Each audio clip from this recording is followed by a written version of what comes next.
L'entretien aura duré une demi-heure.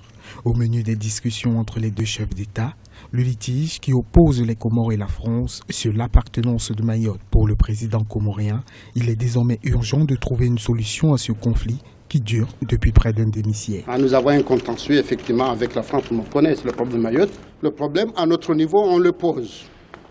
Et là, il y a une commission qui va nous faire les propositions concrètes, c'est-à-dire ce qu'on appelle maintenant une feuille de route.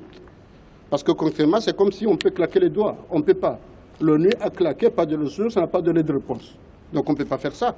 Donc on fait confiance à ce comité paritaire qui sera composé par des autorités françaises et des autorités comoriennes pour discuter et nous faire les propositions qu'on va valider pour essayer comment les mettre en place. Je ne peux pas vous dire que nous sommes le mois d'octobre et d'ici décembre, on va voir ce que se passe. Je ne peux pas vous dire. Sinon, je vais mentir. La vérité, un problème qui dure, ça fait 41 ans. J'espère qu'on ne va pas mettre 41 ans pour trouver une solution. Mais réalisez que ce n'est pas facile. C'est-à-dire la solution qu'on aurait pu trouver en 1975 ou en 1985 ou en 1995 ou en 2005, à chaque fois qu'on avance, la situation devient difficile, ce qu'on constate maintenant. Malgré les différends qui les opposent, la France et les Comores entretiennent de fortes relations bilatérales.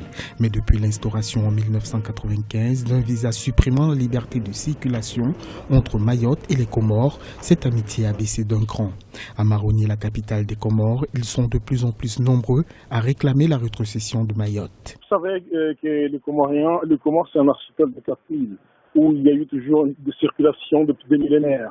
Il y a un Comorien d'Anjouan, a un cousin, un frère à Mayotte, ou un grand Comore à Moélie. Donc, le fait qu'il y ait depuis 20 ans le visa baladure qui impacte en paix les déplacements a fait que ça a fait en sorte que la circulation entre Mayotte et les 3 autres îles devient hypothétique. Donc, du coup, les gens veulent aller voir leurs cousins, aller partir, et ils ne peuvent pas, parce qu'il faut un visa.